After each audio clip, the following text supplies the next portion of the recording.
வணக்கம் மக்களே. இந்த வீடியோல நம்ம என்ன செய்தி பார்க்க போறோம்னா, உத்தரப்பிரதேச மாநிலத்தை உலுக்கிய ஒரு பிரபலத்துடைய மரணம் ஒட்டுமொத்த உத்தரப்பிரதேசத்தையும் அதிர்ச்சி அடைய வைத்துள்ளது. வாங்க, அவர் யார், அவருக்கு என்னாச்சு, என்ன தகவல்னு இந்த வீடியோல முழுமையாக பார்க்கலாம்.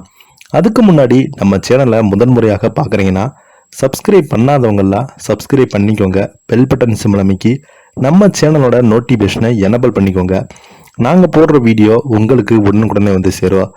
ராமர் கோயில். இந்த ராமர் கோயில் பல வருடங்களாக போராடி இந்து மக்கள் பார்த்தீங்கன்னா கட்டிய ஒரு கோவில். இந்த கோவிலுக்கு என்று தனி சிறப்புகள் உண்டு. அது மட்டும் இல்லாமல் இந்த கோவிலால் நிறைய பிரச்சனைகள் இந்தியாவில் வெடித்தது. அதுக்கு பல்வேறு காரணங்கள்னு சொல்ல வந்தாலும் இப்போது இந்த ராமர் கோவிலில் நடந்திருக்கும் ஒரு அதிர்ச்சி தான் இப்போ இந்த வீடியோவில் பார்க்க போகிறோம். ராமர் கோவில் தலைமையில் தீட்சிதர் திடீரென மரணம் அடைந்து போயிருக்கிறாரு. இவருக்கு இரங்கல் தெரிவிக்கும் விதமாக முதல்வர் யோகி ஆதித்யநாத், உத்தரப்பிரதேசோட முதலமைச்சர் யோகி ஆதித்யநாத் இரங்கல் தெரிவிச்சிருக்கிறாரு. உத்தரப்பிரதேச மாநிலம் அயோத்தியில் பிரம்மாண்டமாக ராமர் கோவில் கட்டப்பட்டது. இதற்கு கும்பாபிஷேக விழாவும் ஜனவரி 22 நடந்தது.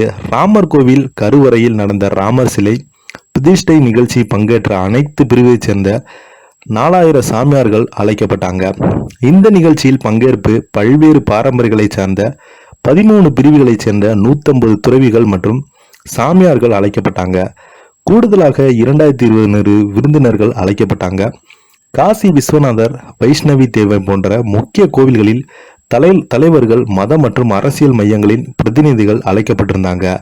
இது மிகப்பெரிய ஒரு சர்ச்சையும் அது மட்டும் இல்லாமல் இந்து மக்களுக்கு மிகப்பெரிய ஒரு மகிழ்ச்சியாக இருந்தது. ராமர் கோயில் கும்பாபிஷேக விழாவிற்கு ஆச்சாரிய லட்சுமிகாந்த் தீட்சிதர் தலைமை தாங்கினார். ராமர் கோயில் கும்பாபிஷேக விழாவிற்கு ஆச்சாரிய லட்சுமிகாந்த் தீட்சிதர் தலைமை தாங்கினார். இந்த நிலையில அவர் உடல்நலக்குறைவின் காரணமாக இன்று காலையில காலமாகியிருக்கிறாரு. அவருக்கு வயது 86.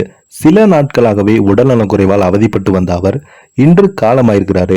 அவரது மறைவுக்கு உத்தரப்பிரதேச முதல்வர் யோகி ஆதித்யநாத் இரங்கல் தெரிவித்திருக்காரு.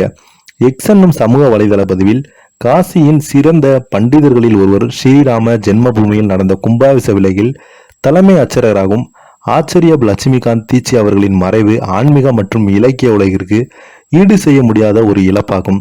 சமஸ்கிருதம், இந்திய கலாச்சாரத்தில் அவர் ஆற்றிய சேவைகளை அவர் என்றும் நினைவு கூறப்படுவார் என்று கூறினார். அவரது ஆன்மா பகவான் ஸ்ரீராமன் பாதத்தில் சாந்தியடைய ஸ்ரீராமனை பிரார்த்திக்கிறேன் என்று, இந்த துயரத்தை தாங்கும் சக்தி சீடர்கள் மற்றும் சீடர்களுக்கு தருவேன் என்று ஆதித்யநாத் கூறியுள்ளார். இப்ப பாத்தீங்கன்னா அவர் போட்டிருக்கும் பதிவு சோசியல் மீடியாவில் வைரல் ஆயிட்டு வருது. இதை பத்தி நீங்க என்ன நினைக்கிறீங்க? கீழே உள்ள கமெண்ட் பாக்ஸ்ல மறக்காம பதிவிடுங்க. நன்றி.